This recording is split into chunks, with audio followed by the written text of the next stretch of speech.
everyone. Thanks for joining us on the GYST Podcast, where we discuss topics to help you get your together.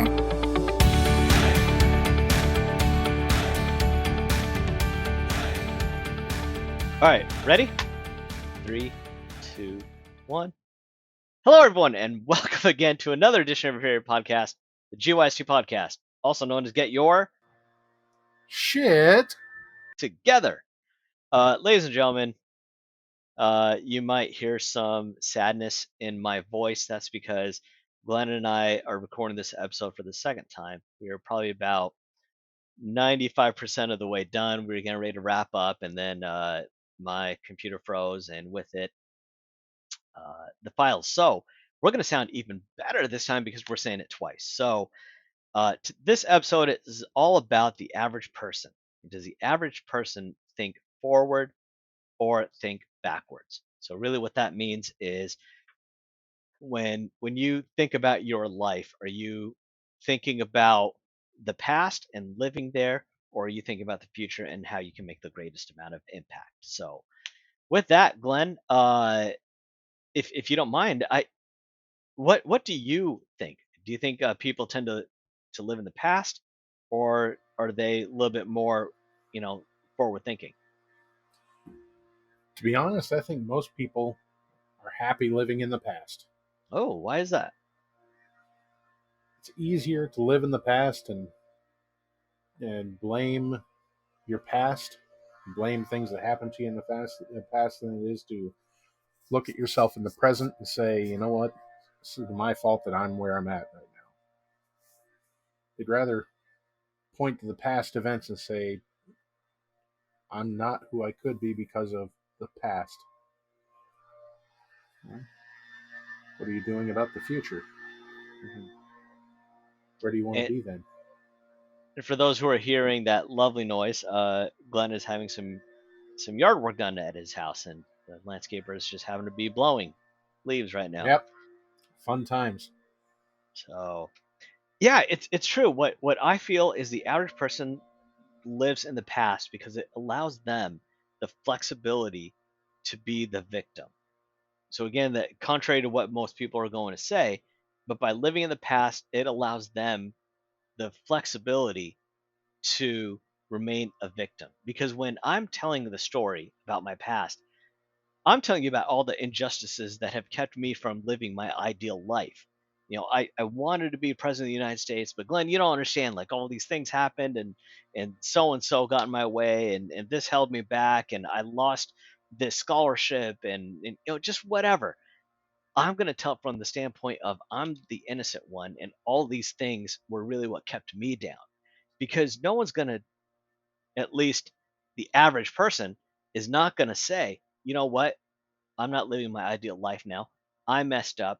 Here are the past things that I did that were wrong. Here are the lessons that I've learned, and here's how I'm going to move forward. Now, I say the average person because I don't believe we're average, Glenn. First off, the average person does not have a personal development podcast. And so even when we're talking about that, you and I are at a point now to where we understand we need to take ownership of our past. We need to take responsibility for our past actions and inactions. But the average person, I don't think ever will, right? Right? It's so much easier just to sit back and let things happen. Yeah. It's easier to. But then again, the results are not easier to deal with. Yeah. My dad always used to tell me when I was a kid, work hard now and enjoy the rest of your life, or enjoy now and work hard the rest of your life. And it's interesting because another quote that I heard kind of coincides with that, and that's when you're younger, you regret all the things that you do. When you're older, you regret all the things that you didn't do. And when you think about it that way, there's a point in your life where things just change and you become more forward thinking in the sense of maybe coming to terms with your own mortality. Hmm. Didn't really mean to take this episode in that direction, but I was thinking about some of my favorite movies, and what is the likelihood that I will ever watch that again? Think about your favorite TV series. Um, just before this episode started, you and I talked about How I Met Your Mother. That's a fantastic series. I enjoyed it. But what are the chances I'm ever going to rewatch it in my life? Not from a sense of, I've got nothing to do, let me watch that. But just there's so many things that as you grow older, you might be doing for the last time. Not because death is knocking on your door, but because you've got other things that you'd rather focus on or do. And I'm downstairs and Glenn, you've seen this. I've got those three huge cabinets full of DVDs. Right. I was in a huge DVD kick back when DVDs were around, and every week I would buy 10 to 15 DVDs. And so now I've literally got uh, probably about 1,000 DVDs just collecting dust. Even if I want to watch a movie now that is not streaming anywhere, but I've got the DVD, I'd rather just be like, oh well.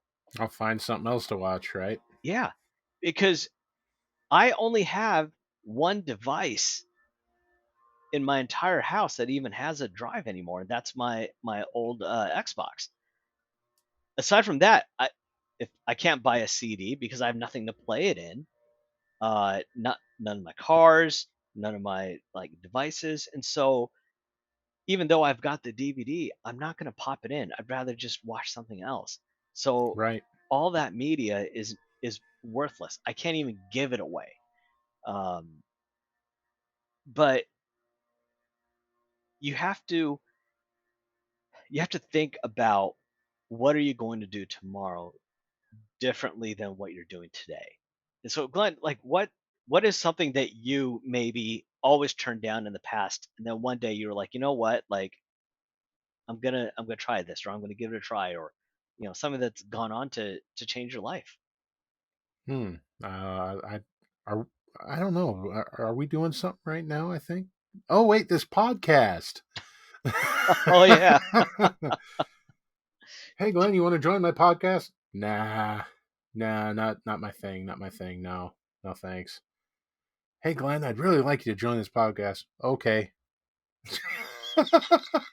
This sounds like it'd be fun. Why not? Yeah.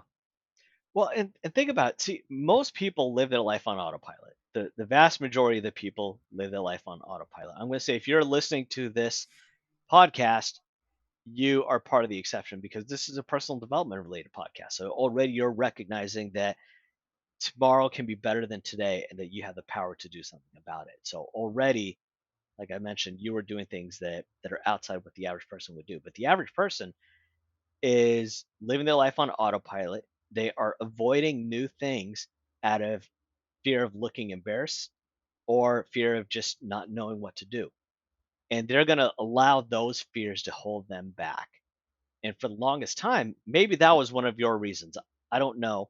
But for whatever reason, for the longest time, you were like, nope, I'm not going to be a part of this. And your life was continuing down the same path. Then something changed in you, and you said, I need to change something in my life in order to have a different future. You changed it. And now, just by being part of this podcast, I mean, think about all the different things that you've gone on to experience in your life. So not only are you a professional podcaster, but I think some of the earlier episodes, you and Kyle had some pretty intense conversations centered around finance. And Mm, those conversations, I mean, you talk about the Dave Ramsey plan you're following, and you've got a strict plan.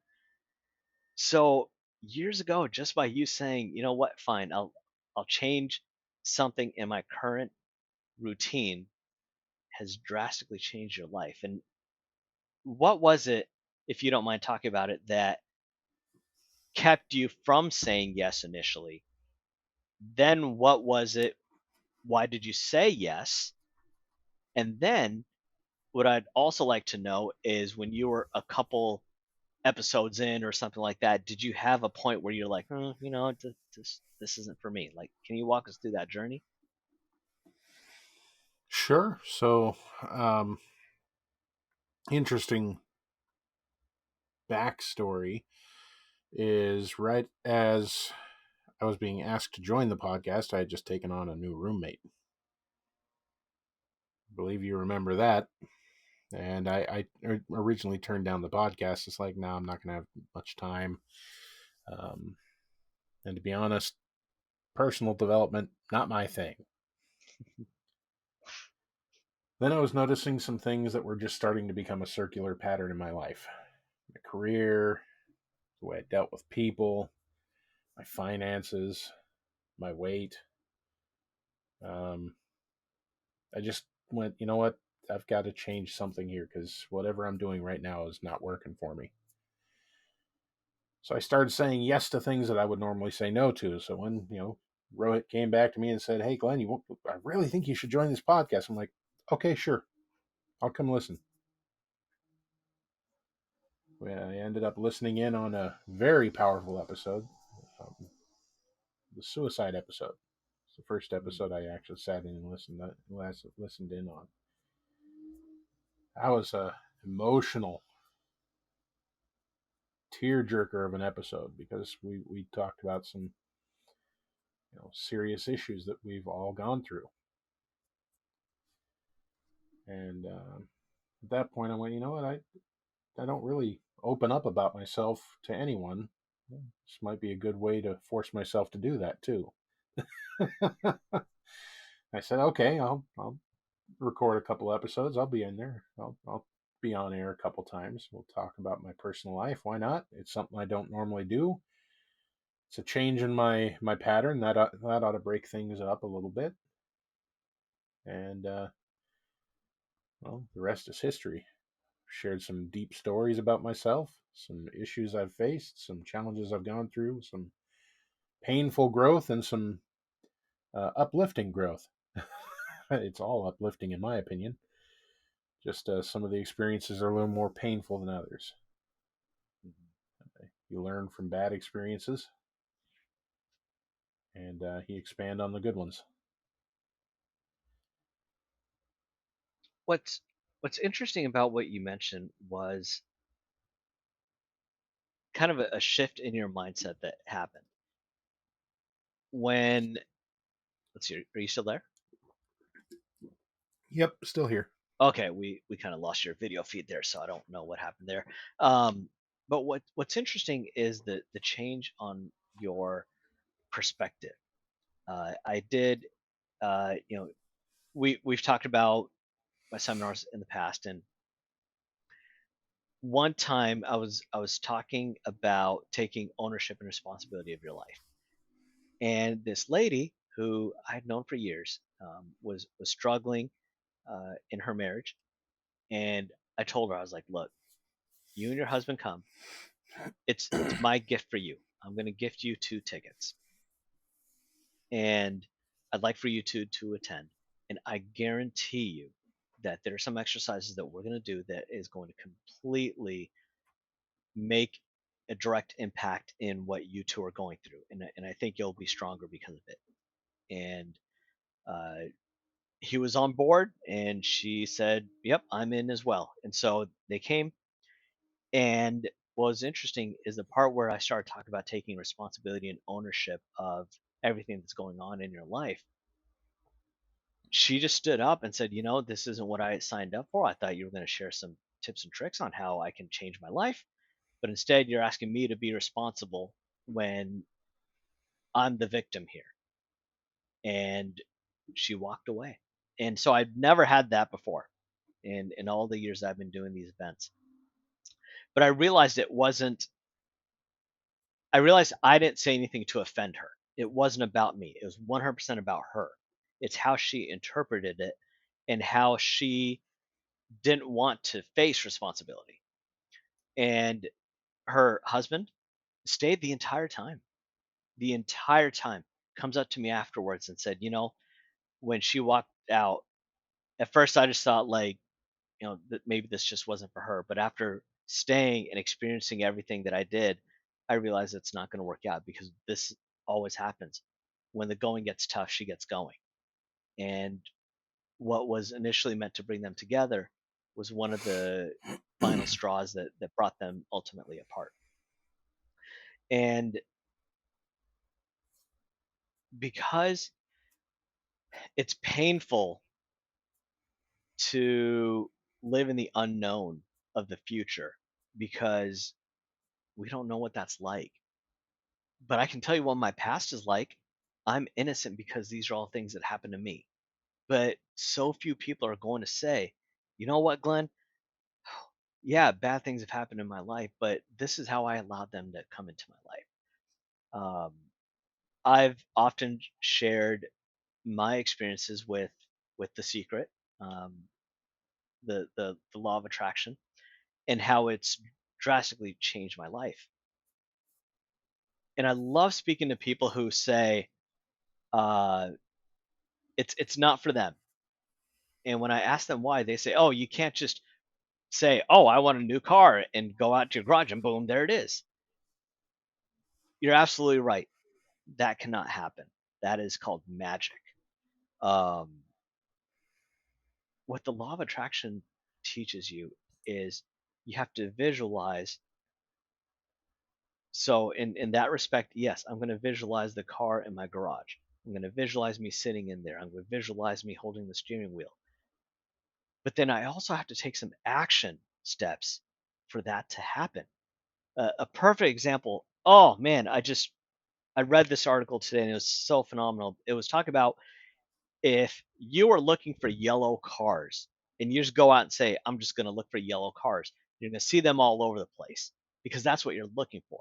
But how many people say, I'm looking for opportunities? And because they're not looking for it, they're not seeing it, it's going to pass them by. And so, I think that's so important is when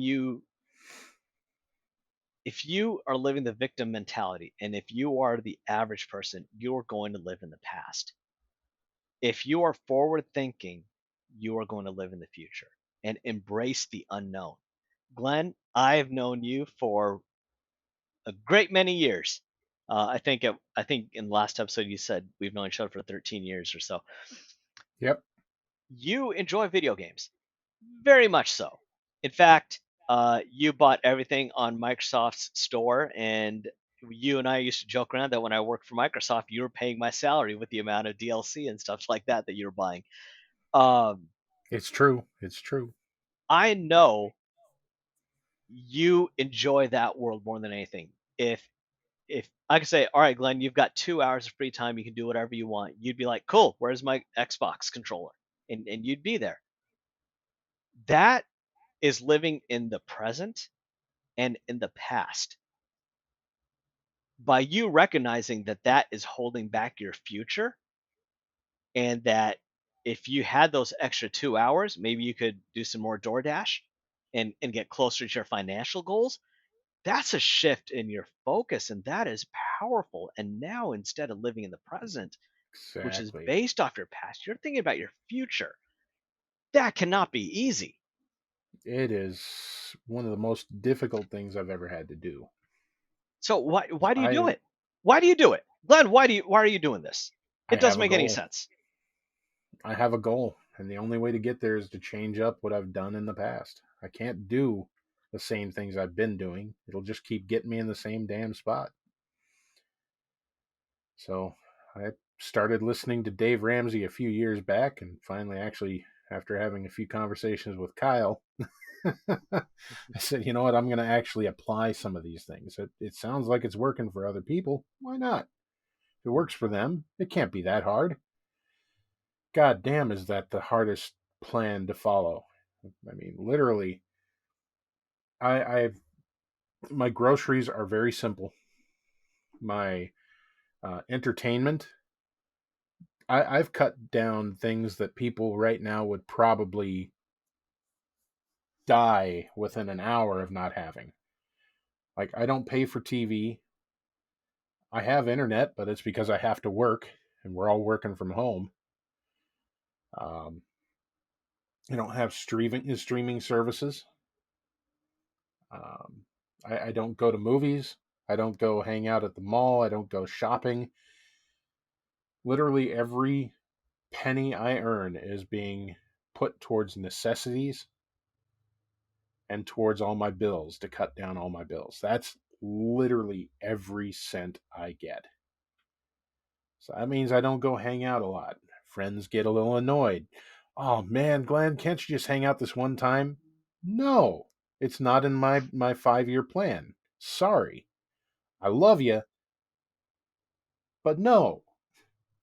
You're not a friend to me, Glenn. No, I'm a friend to you, but my future matters to me. Yeah, And sorry I got so upset. yeah, you did. You actually cried a little bit too.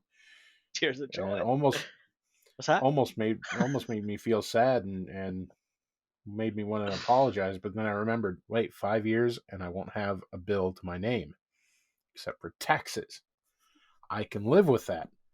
That means every dollar I earn at that point goes towards my future, my retirement, my fun. I don't have to worry about, is this worth it? I know it's worth it because I can see that dollar amount going, you know what, if let's say I'm just making the same I'm making now in 5 years from now. What could anyone here do with, let's say, $2,000 to $3,000 a month with no bills? What could anyone do with that kind of money? Do you think you could make a better life for yourself if you didn't have any bills? Your car's paid, your house is paid, your food's paid for. Well, one I'm not interesting. Sorry to interrupt. It reminds me of episode 214 that we did. Why we spend more than our paychecks. And what's interesting is you just posed the question. What would you do with an extra $2,000 to $3,000 a month? I think most people would say, "Wow, what can I do with $2,000 to $3,000 a month? What all can I buy?" Instead of right. where can I invest? Exactly. That's the whole point. I could sit there, I could start investing and eventually get to a point where, you know what? I don't want to work for DoorDash. I don't want to do Uber Eats. Maybe I just want to sit back and work one job and put all the money I make from that job into, a 401k, maybe a retirement fund, something, something where it earns interest for me. And then, 10 years from now, I can retire safely and be good. Most people don't do that. What do? They get that check in the mail, and what do? They go out and they buy the rims for their car. They go out and they buy, the nice clothes. They go out and buy the nice toys. They get new video games, which I haven't bought a video game in almost 2 years. Almost 2 years I've been playing Sea of Thieves, so I haven't needed to buy a game. But that's beside the point. One interesting thing that you talked about is you said, "What do you apply?" And that's such an amazing word, is apply, because you're talking, for example, I have a lot of people who, for relatability, to let me know that they've kind of dived into the world of personal development as well. I have a lot of people come to me say, "Oh, I'm in personal development as well," or I've attended a Tony Robbins seminar, or I've read the books by Wayne Dyer and so forth. I've dealt into those things, and when they're talking to me as a friend, I just say, "Oh, wow, that's great." More people should dive into it, or something. I'm going to reaffirm them. But work mode me, same thing happens, and they're like, "Yeah, I've attended this event, and I've done this, and I've read this person, listened to these podcasts." I'll just look them straight in the eye, and I'll say, "Great, what have you done with it?"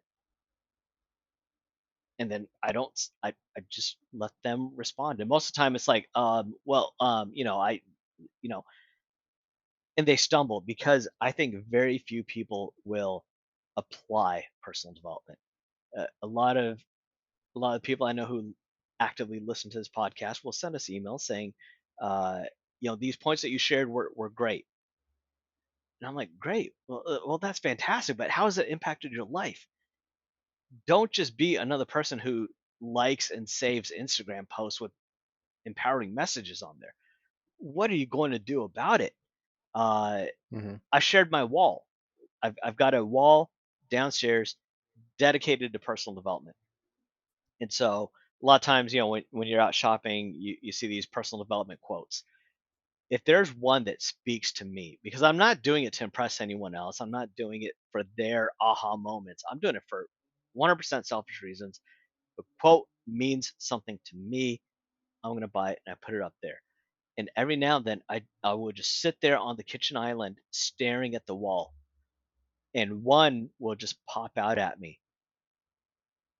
And I think about that and what it means and how can I change my life to reflect that.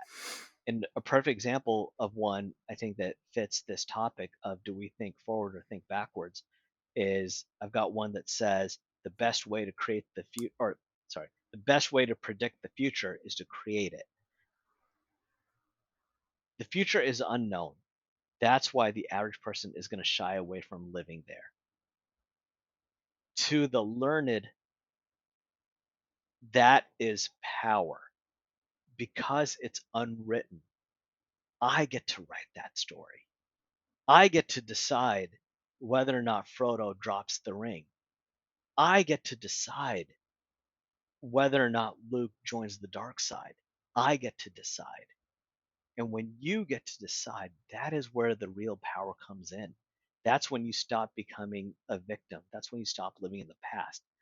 For Glenn, you were living in the past and you were saying, okay, let me buy more video games and all this kind of stuff. And then you had that moment of self realization and you said, no, if I don't do anything, my life is going to continue the exact same way it is. I want a different life. Therefore, I'm going to create my future. And I think that's beautiful. And from the perspective of being one of your friends, yeah, I could get mad at you and say, like, Glenn, we used to go to movies all the time. Now I never hear from you. Like, what's up with that? You keep shoveling the stuff of, oh, I've got to work, or it's not my budget this week, or whatever. I could get upset with you about that because it's negatively impacting me. And what is that doing? Is it's me being selfish because in this relationship, I'm talking about me and I'm thinking about me and how your decisions are impacting me negatively. Or I could support you. I could encourage you. I could share some other financial things with you. I can call you up. We don't have to just live our friendship in a movie theater. There's different things that we can do. And I think there's beauty in what you are doing. So, I tip my hat to you, buddy. I'd like to see everyone go into the Dave Ramsey method, but I don't think a lot of people get through this. It's really, really, really hard to do this. You're forced to look at everything you're spending, and you're forced to cut it off. That is, if you want to make the conscious decision to better yourself. Yeah. Doing it works. Does it feel good? No. I would love to sit back and watch some Netflix or Hulu or whatever. I'd love to go to a movie every once in a while, even though most of the theaters are closed back down now. Thank you, COVID. I'd love to be able to, go to arcades again. God, there aren't many of those around anymore. I'd like to sit back and play video games, but I know it's not going to get me where I need to be.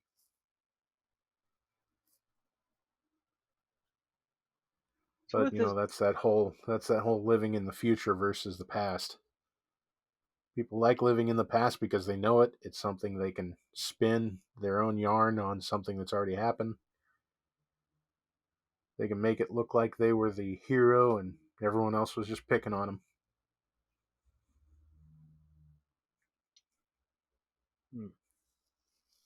well, Glenn, we shared some interesting things, and I'd like to thank you. I feel like you kind of live this episode of do we think forward or do we think backwards? And with that, if you don't mind, I'd like to hand the mic off to you to kind of wrap things up. Well, folks, no one said living in the future is easy. And it is something of a simple plan to sit back and look at the past and try and make yourself out as a victim. But ultimately, remember, you have control over your life, and only you do. No one else can make you play video games all day. You wouldn't have to work very hard to get me to do it. But you're the sum of your own decisions. So make better decisions, and you'll get to a better place. Live in that future. Think of the things you want, and then start taking steps to get there. You do that, you're already better than 99% of the people on the planet. Be that 1%er. Being a 1%er is not a negative thing. It means you're doing something that 99% of the people are not doing. You're getting somewhere where 99% of the people can't get. Be unique. Well, so as always, friends, thank you for listening. Until next time, this is Glenn Ruck saying, stay safe, stay healthy, keep developing.